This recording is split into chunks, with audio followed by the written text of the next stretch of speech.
Evening வந்து எல்லா வேலையும் முடிச்சுட்டு ஒரு குட்டியாக ஒரு காஃபி குடிச்சிட்டு தோட்டத்துக்கு கிளம்பியாச்சு. தோட்டத்தில் வந்து இந்த காக்கட்டாமல்லி வந்து நிறைய இப்போ மழை பெஞ்சதுக்கு பூ வச்சிட்ருக்கு. அதை பொறிக்கிறதுக்கு தான் தோட்டத்துக்கு போயிருந்தோம். அதை அப்படியே பொறிச்சிட்டு ஒரே ஒரு ரோஸ் மட்டும் நல்லா வெடிச்சிருந்தது, அதையும் பொறிச்சிட்டு நம்ம அப்படியே காட்டுக்குள்ளே போனோம். அங்கே வந்து இந்த சோளமும் கம்பும் போட்டிருந்தோம் மாட்டுக்கு. அது வந்து இந்த மழை ஈரத்துக்கு நல்லா இந்த க்ரீனிஷாக சூப்பராக இருந்தது. அதையும் அப்படியே பார்த்துட்டு அங்கே வந்து இந்த பூனைத்தலை கத்திரிக்காய் வரப்பில் வச்சுருக்கோம், அந்த செடி வச்சுருக்கோம். முந்தானத்தே வந்து ஒரு 2-3 காய் இருந்தது, பொறிச்சிட்டு வந்துட்டோம். இன்றைக்கி 3 காய் இருந்தது. சரி நாளைக்கு காலையில் எல்லாம் கடைஞ்சிடலாம் அப்படின்னு சொல்லிட்டு அதையும் கையோட பறிச்சுட்டு, இந்த செடி வந்து பெரண்டை. இது இந்த மழை ஈரத்துக்கு வச்சோன்னா இப்போ 2 செடி வச்சுருந்தோம், நல்லாவே தளைஞ்சு வந்துருச்சு. அதுக்கு எல்லாம் தண்ணி விட்டுட்டு இந்த சைடு வந்து முல்லைப்பூ செடிக்கு வந்தோம்.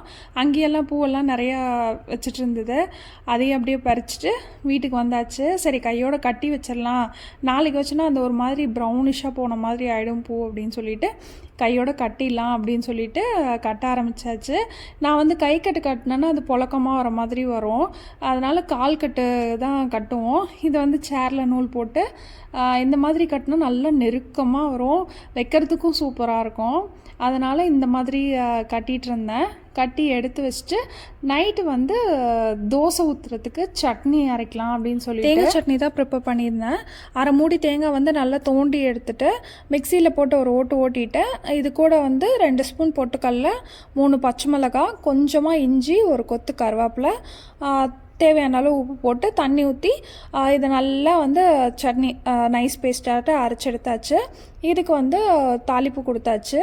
ஏன்னா இது தாளித்தா தான் நல்லாயிருக்கும் அந்த தேங்காய் சட்னி, அந்த கருவேப்பிலெல்லாம் சேர்த்து சாப்பிட்டா நல்லாயிருக்கும் அப்படிங்கிறனால ஒரு பேனில் வந்து எண்ணெய் ஊற்றி கொஞ்சமாக கடுகு போட்டு கருவேப்பிலை போட்டு நல்லா தாளிச்சிட்டு நம்ம அரைச்சி வச்சுருக்க சட்னியை வந்து இது கூட ஆட் பண்ணி தேவையான அளவு தண்ணி ஊற்றி நல்லா மிக்ஸ் பண்ணி எடுத்தாச்சு.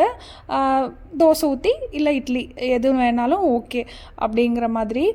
இன்றைக்கி வந்து சீக்கிரமாக செஞ்சுட்டேன், ஏன்னா வந்து வாரத்தில் ஒரு டைம் வந்து சந்தைக்கு போவோம். ஏன்னா கடையில் போய் காலையில் காய் வாங்கிட்டு வந்து செய்கிறதுக்கு டைம் ஆகிடும் அப்படிங்கிறனால சந்தைக்கு போய் ஒட்டுக்கா வாங்கிட்டு வந்து வச்சுக்கிறது. அந்த மாதிரி தான் செஞ்சு வச்சுட்டு சந்தைக்கு கிளம்பியாச்சுங்க.